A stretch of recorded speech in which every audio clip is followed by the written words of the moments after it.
Hey world, welcome back to another awesome episode of Be Inspired Podcast where we're inspiring you to live the abundant life you deserve.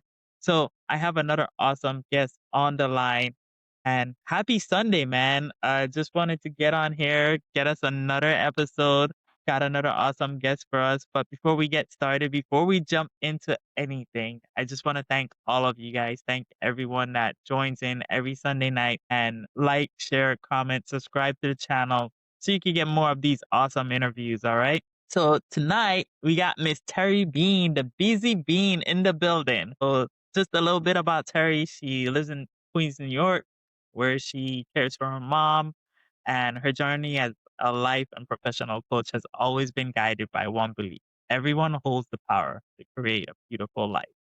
And she's a author. She just created the book, not just created, but you'll hear all the story. Through her book, Abracadabra, she aims to help children and adults find their happy place, encouraging them to embrace their unique journey, which she hopes will foster a kinder, more connected world.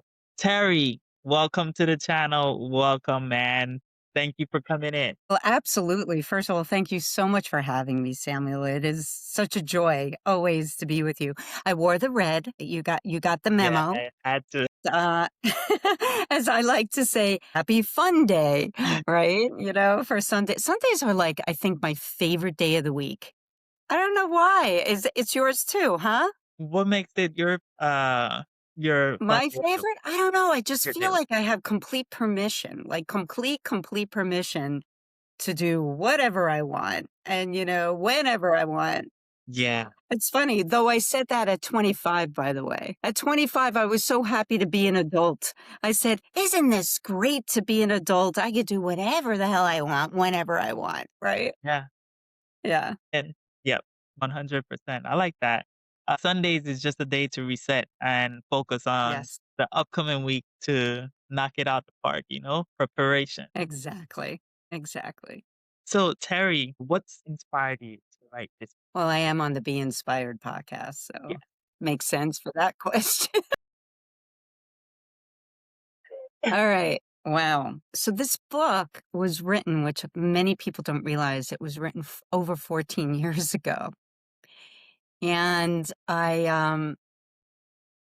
wrote it 14 years ago because I think I was just surrounded at that point where I wanted to help some people in my life just see like the brighter side of things. And we could get into the why on that in a minute. And Abracadabra was written. I did not change the name of the book itself, of the title. I did tweak some of it, but it's pretty much the same story, which is awesome. It's a beautiful, beautiful illustrated book. And the powerful story also is how I decided to bring it out to the world. So, yeah. That's great, man. But I like that you started it 14 years ago, right? So, what happened in those 14 years between the time you are now publishing it and now? I get that question a lot, and it's just a matter of timing. I hit the market a couple of times where I asked, because I knew I needed an illustrator, right? Yeah. Where I asked for an illustrator out there. And a decisive time was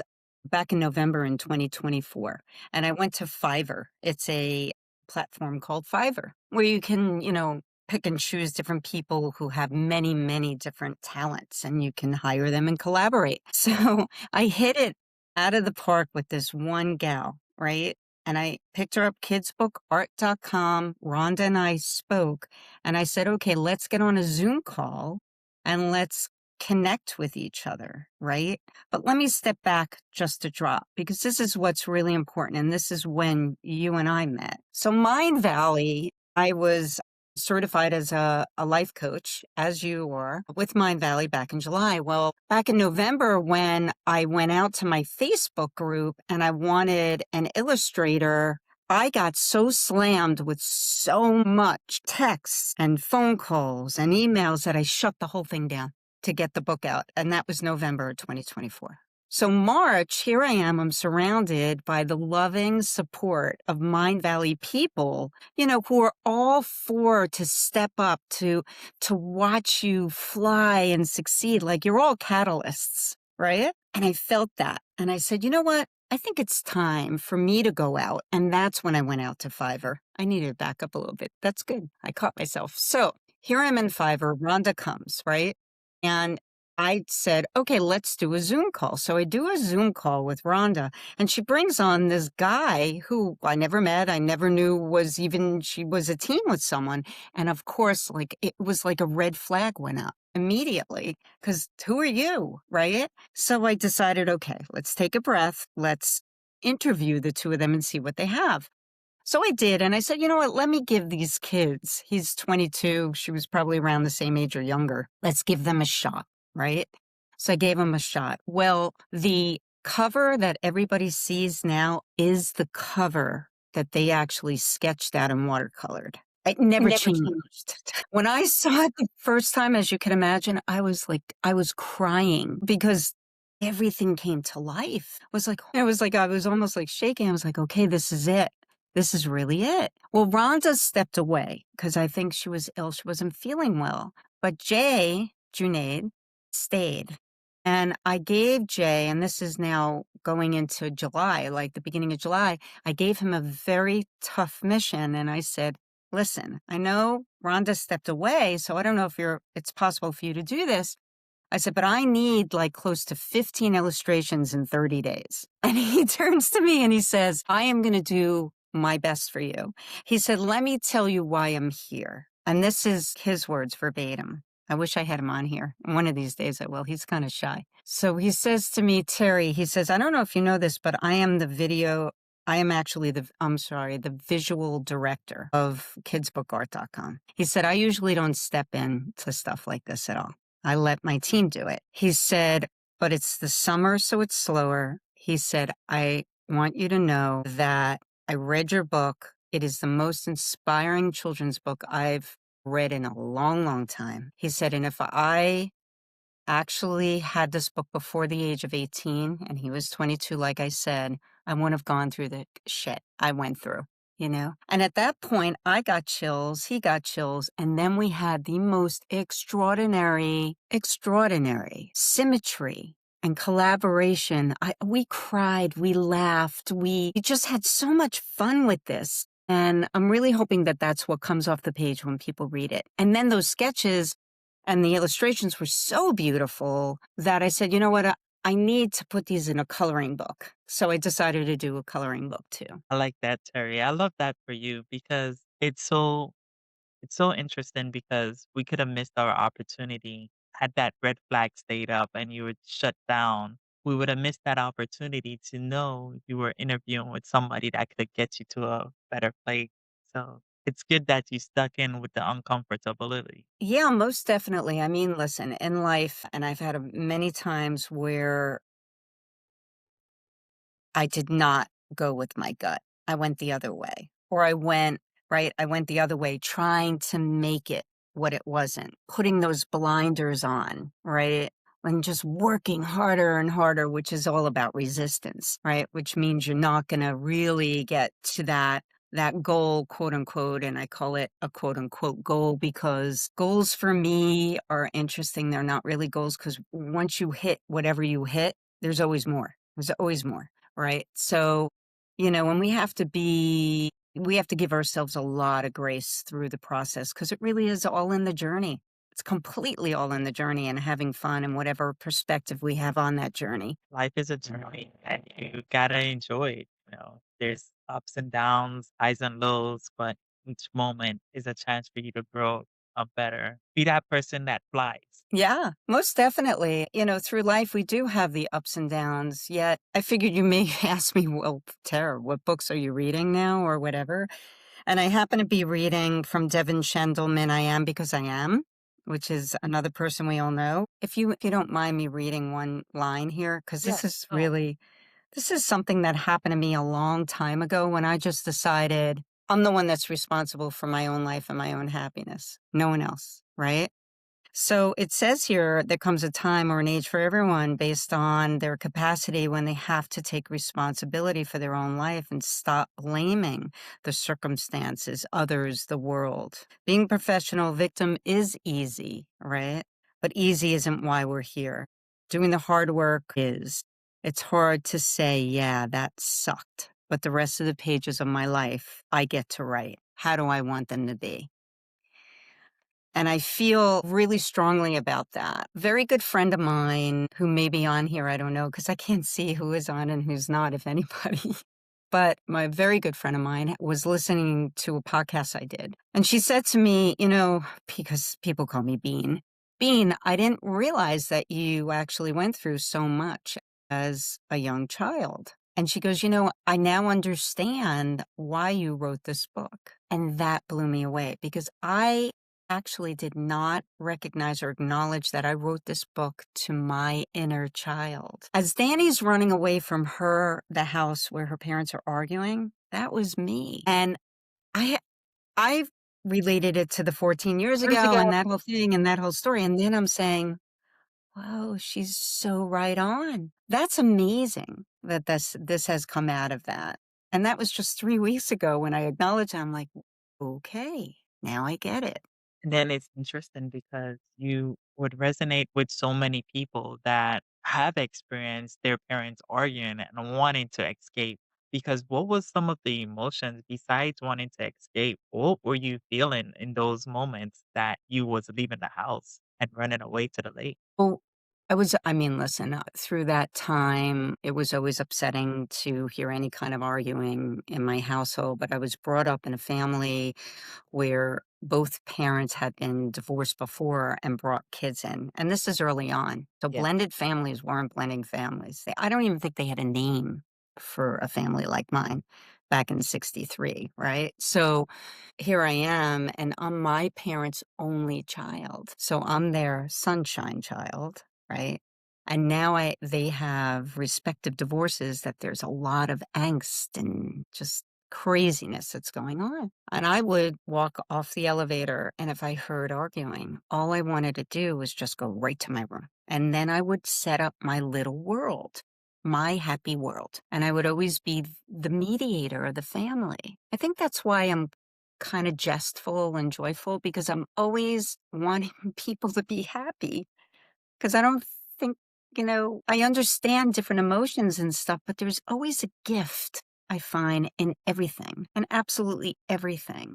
So look at the gift that's come out of this, right? That now I can bring to the world. But it was quite obvious at a young age that I spoke kind of like a different language and call it the black sheep, call it whatever you want. I went through a lot of stuff to where I wanted my independence, I have a funny story where I sat my parents down at like 11 years old and I sang This Is My Life. Wow. How did they take it?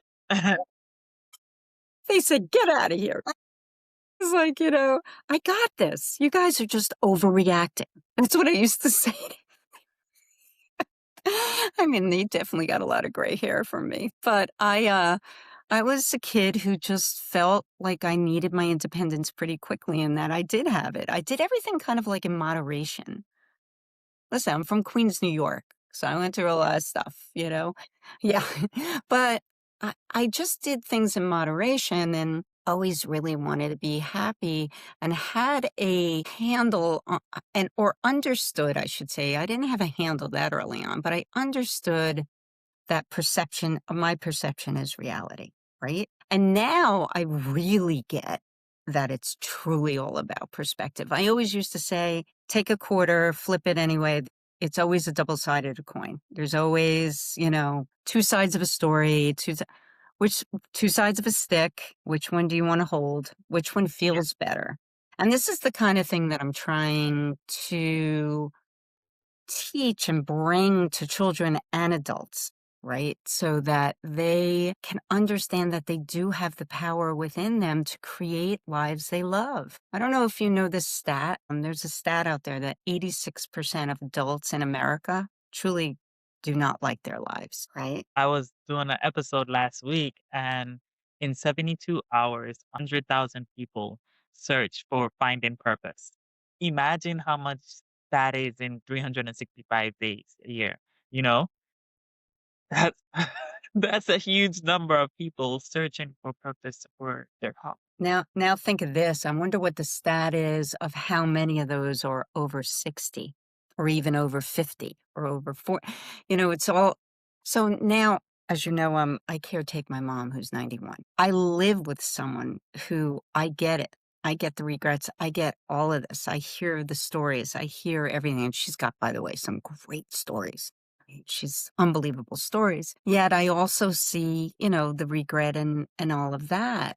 And I just don't think that we all have to grow old and feel regret for the things that we haven't done if we stay super present and grateful for what we have now. And to teach a child that they have the self esteem and to start building self esteem and that they have trust in themselves to build that life they love, I feel that children will have a better chance of growing into kinder adults and adults that are more connected to themselves and to others around them. And that's truly my vision with this book, Samuel. I don't have children of my own. So this is like a true legacy for me. I feel like I'm going to be building a family of children all over the world that can really make a difference in the long run. And I'll leave Earth.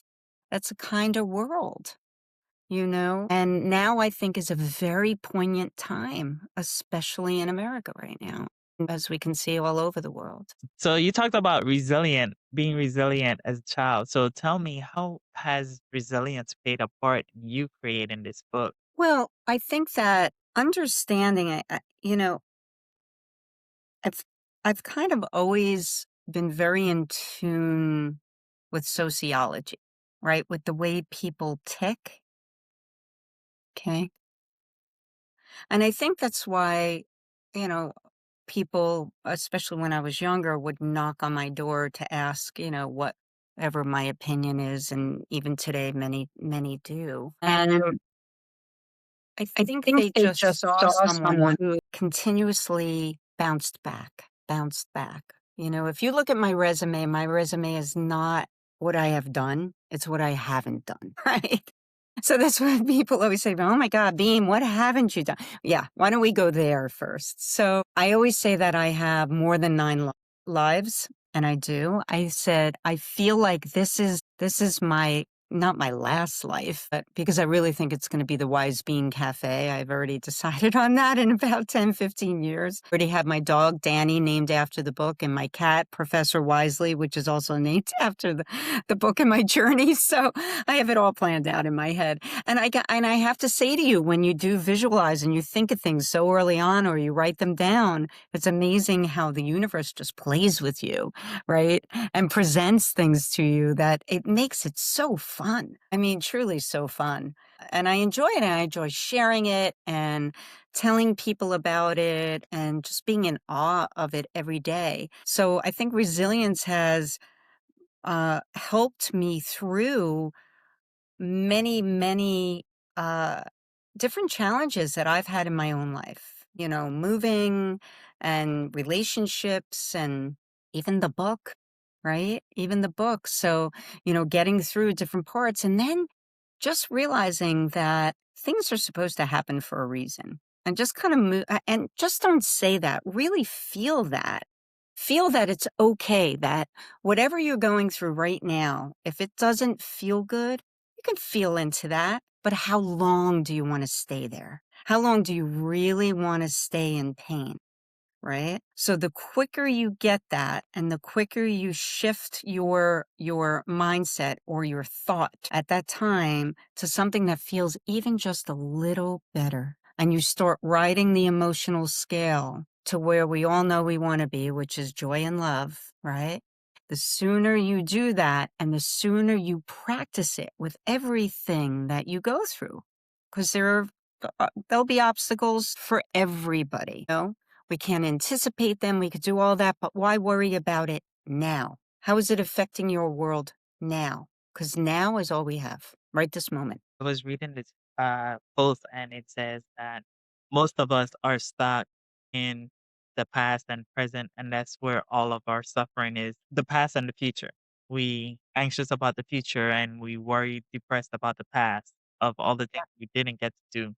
However, we get stuck forgetting that the gift is the present moment. Being present is so much more better than suffering in your past or your future. No doubt about it, Sam. I want to ask Terry, what made you choose the name Abracadabra? Mm.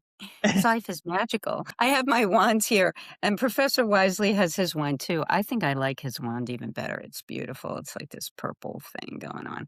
But anyway, and imagine I'm gonna be giving these out to Okay. kids when I start reading and doing readings. It's gonna be just incredibly fun. Have different lessons through the book, which I'm very, very excited about. Here in New York mostly, but I'm heading to Florida. I'm heading to Amelia Island. I'm heading to South Florida. I'm really hoping to connect some groups, as I go down there.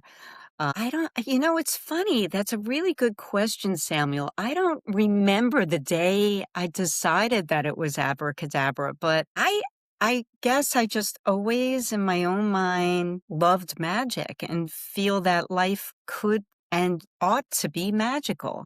Esther Hicks, who's someone that I love, who created the teachings of Abraham, has asked and it is given. And she talks about in one of her sayings is life is supposed to be fun. Well, it really is. You know, if you look at it all and the moments that you create, because we have the power to create that fun all the time, all the time. I have been studying Esther for a long, long time. I turn her on probably almost every day. It used to be a point where I was a little obsessed, got to admit. She does get some people who get pretty obsessed with her. But I love her teachings. I just absolutely love how she teaches about the emotional scale and how she teaches, how to kind of look at life and that it is all truly a perspective. Yeah, it's pretty great. Yeah, because my cousin used to listen to her on the drive to the gym when we used to go to gym at 5 a.m. So that she's Wow. very insightful and her teachings are really good, like you said. Yeah, no doubt. No doubt. So what's So something positive that Mr. Wisely can tell us today? are we talking about the professor? Professor Wise. Yes. So imagine that I'm hanging out in New York in Manhattan, Union Square, and I come across whole area of puppets, and I just lost it. I mean, I'm like, just lost it. People who know me on Amelia Island, I'll never forget when I was laying on the beach the first week that I lived there, and I'm just laying there for like a week, and I said, if I don't get my ass off this beach, I'm not going to meet a soul in this town, in this new town of mine. So I decided to become a volunteer for the community theater. And what was the first job I had? Avenue Q. I don't know if you know it. Avenue Q is about puppets. It's a Broadway show that was on. It was on, and I got to dress the puppets. I mean, was that speaking to my 4-year-old or what? I was like out of my mind. I was absolutely out of my mind. So when I saw all these puppets, I went crazy and I was with my friend Joni, who knows she may be on. And here was, and I have this picture of me with this puppet in Manhattan. And I'm like, I think you need to be in my life, professor. What do you think? And the professor said, I think so too, Terry. Now, what I have to do though is I have to learn how to become a ventriloquist. And I have a very good friend who happens to teach with puppets. He's a Tico. He's down in Costa Rica and he teaches English with puppets. So I don't know if he does the whole ventriloquist things, but Yeah, I really need to knock on his door. And there's always YouTube, right? man. So like everything aligned for you when creating this book from the illustrator to meeting someone that could help you with the puppet. So how is it that everything is aligning so well for you? And what can you tell our audience about just making a decision and everything will align? So, you know, I talk about a mantra that I have. The minute I wake up in the morning, I really do say everything's working out for me. And I think I say that, I don't know how many times throughout my day, right? So it's a conscious thought.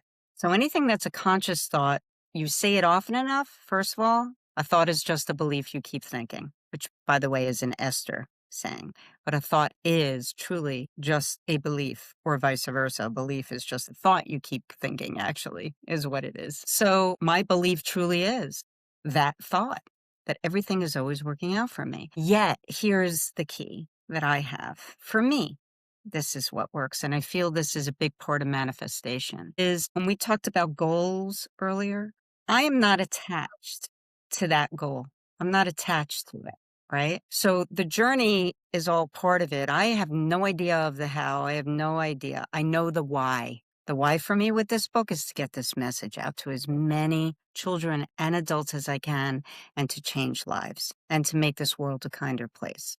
Right. But whether it's the coffee shop or which I should have gone into a long time ago with the last name Bean, by the way. I really blew that one. But anyway, I just don't attach It myself wasn't the to that. right moment.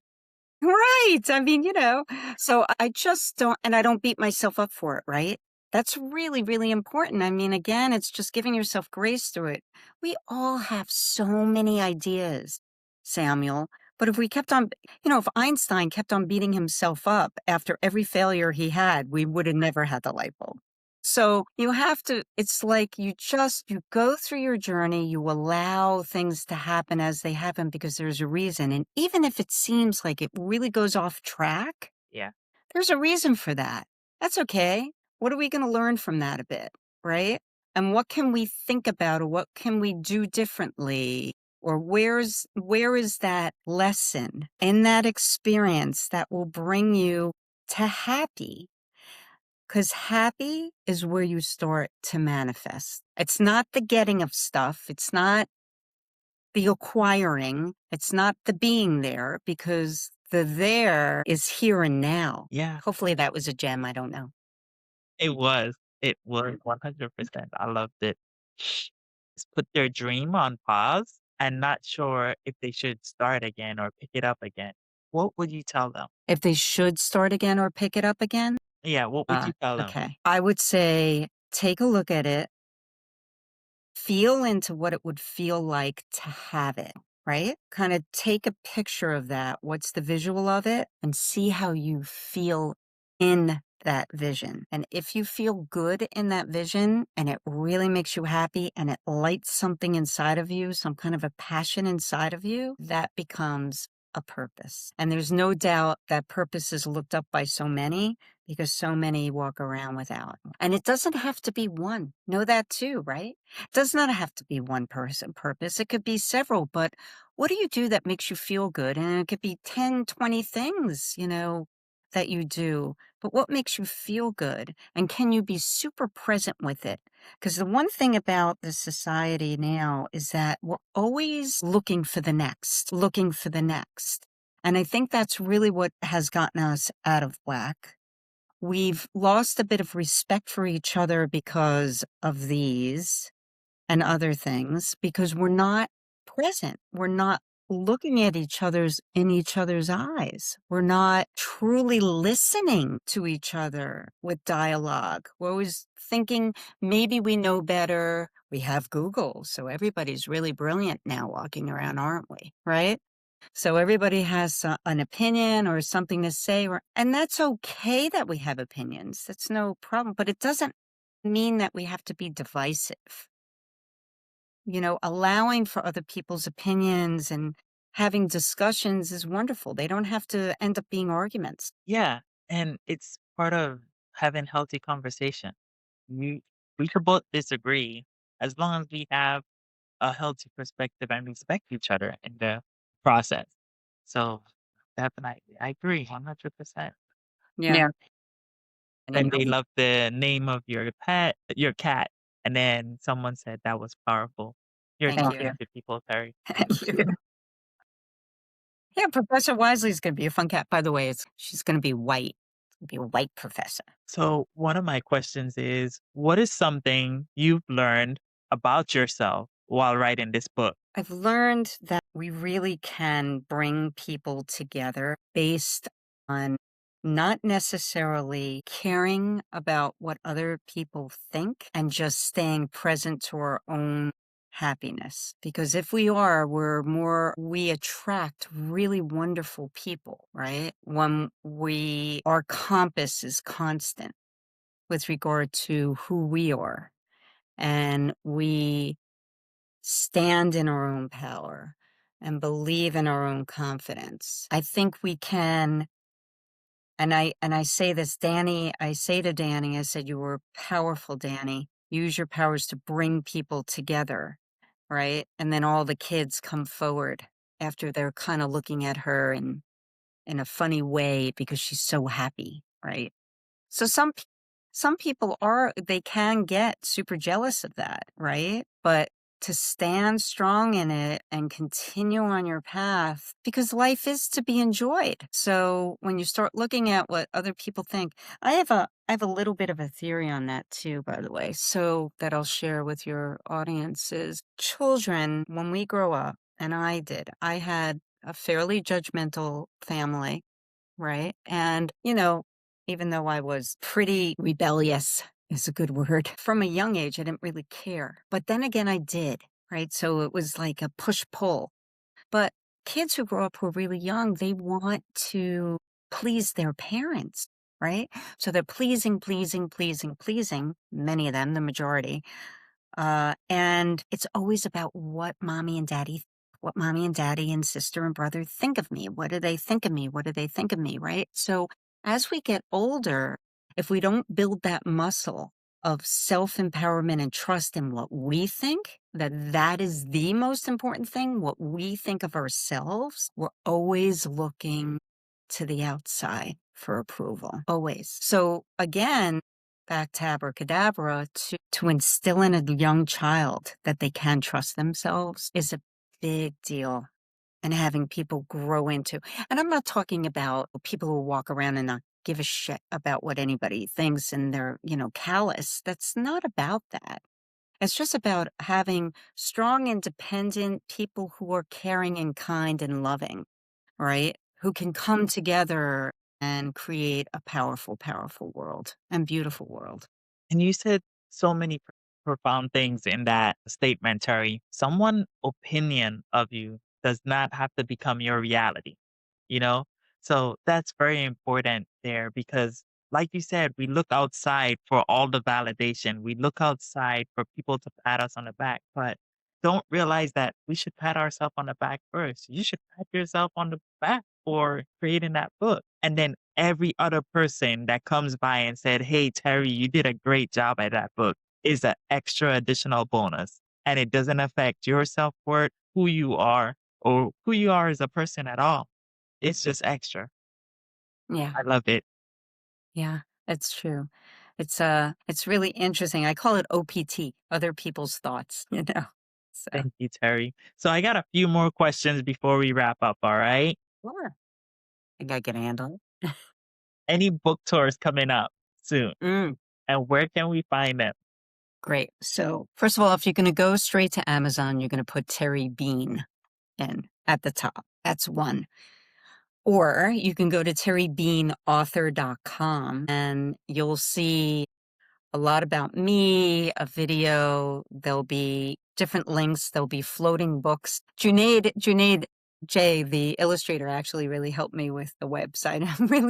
I fell in love with the floating books. Anyway, you can click on those books. It will take you right to the book page. Of course, there's a book page and there's a media page where you will live or we will live together later on, which is great. That's one place. When it comes to book tours and everything else, I'm open. I do have a reading that's coming up in March with the Learning Room, which is very, very exciting. It's a local place that I just happened to fall into, and the story around that was insane. But because the woman's name who owns it is Danielle. Hi, I'm Danielle. Call me Danny. I almost lost it. I think I almost fainted. I was just out of my mind. But these are the kind of things I'm telling you, Samuel. It's just, it's over the top. Things are kind of over the top. So I am having a book reading and also a book sale there. I am going to Amelia Island where I'm really hoping to do a couple of book readings there and maybe even pop-ups. Okay.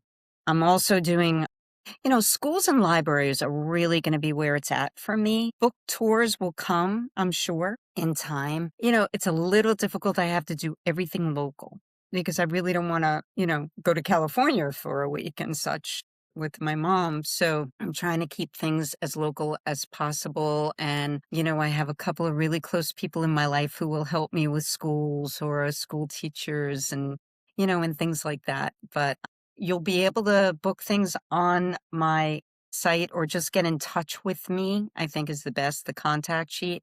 And then people could book different tours or different readings and such. And I'll always come with a magic wand. Professor Wisely. Yes, and Professor Wisely. And I'll also have magic wands for the kids, Okay.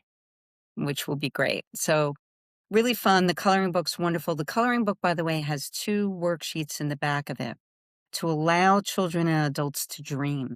So I give them space to actually write or draw what they want to do, be, or have when they grow up. And another page is little blur bubbles, I guess they're called, and they can write in those bubbles what words they can say to wake up in the morning so they start their day with intention and create a wonderful day. And those words will start to become their own mantras. I mean, I do tell Danny about everything's always working out for me, right? So, and that may end up being children's mantras, which would be wonderful because they'll connect with a lot of universal symmetry that will just put them in awe every day of their life, you know. So, Looking forward to it. I'm looking forward to the book tours. I'm looking forward to the readings, everything that you have going on, Terry. Terry, somebody asked, how did you come up with the name Danny in your story? So, great question, by the way. What happened was I was thinking of like Jamie because when I was younger at 15, I wanted to have 2 girls and I named them at 15, Jamie and Rachel. And I love the name Jamie because it was both for a boy or a girl, right? But I just thought it was a really cool name. And I thought of Jamie, and then I'm sitting there at the school, by the way, that I was on that stage, right, with the rose-colored glasses on, which is a story on my website when I was in the 4th grade play, and I'm a poll worker there, which is always bizarre when you go back to your elementary school. And I'm sitting there, and some woman comes up to me, hands me her license, looks at me, and says, "Hi, I'm Danny, Dani." And I looked at her and I said, "That's the name." And that's really truly how I came up. That was it. It's just so funny how things happen. But everything has a story, which, the people who are really close to me know that about me. Okay, Bean, what's the story? Mention the play a little bit. Just tell us a little bit about how did that play shape your life and shape who you've grown to be. Thank you. Thank you for that question. So when I was in 4th grade, and I remember her name, Mrs. Liebert, it's amazing, right? How you remember these things. She casted me in a play called Mother Nature. And when I got on the stage, the curtain was drawn, and I get in front of the curtain, and I'm wearing like flippers. I remember this, a flippers and a gas mask, and I'm just like a mess, right? Because the world was polluted and was messy and horrible. And by the end of the play, Samuel, I'm there in the little pretty gown and rose-colored glasses. And I really feel like those rose-colored glasses never came off. And it's not about seeing the glass half full. It's almost like it's typically full. I'm not saying I don't go through my stuff, guys. We all do. Yep. But again, how long do you want to stay in it? Right? Kids, it's almost like when we became adults, all of a sudden things had to be so serious. Remember when I said earlier that when I was 25, I said, "This is great. I'm an adult. I can do anything I want." Of course, it comes with tons of responsibility, right? And all of this. Yet, you can connect and make light and enjoy and have fun and learn and play all the time, all the time. So, I'm not one to take things so seriously all the time. Just not. I don't think life was supposed to be like that. It's at least it's not supposed to be like that for me. Okay. So that's the way I choose to live life. If other people feel good and happy with the way they're living their life, that's their call. I'm no judge of that. No one's a judge of that, and no one ought to be a judge of that, except themselves. How do they feel? Love it, Terry. So, last question for you. But before we wrap up, I just want to do a quick shout out to Creative Dream Collective, who created our flyers, who did an awesome job with the flyer. And if you need anything like for as illustration, logos, shirts, anything like that, Creative Dream Collective, she's got you. She does those kinds of things. So I'll put a link downstairs and downstairs down in the link below. All right.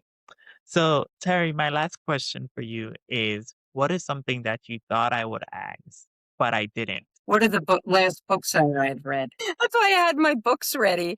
I said to myself, I have a feeling that Sam's going to ask me. And then I decided, I'm going to bring it out before he even asks. But I really did. And I had like these stacks of books. I'm like, oh man, I really need to go back to that one. I mean, it's crazy with everything that we have technology wise, right? With all the podcasts and all the books and all, just everything coming at us. It's like, where do we find the time? But, to have a certain cadence, I guess, and getting things done is really key. And thank you for the creative, whoever these people are, because I need to do some magic with them because I want hats. Okay. Yeah, Let her know 100%. most definitely.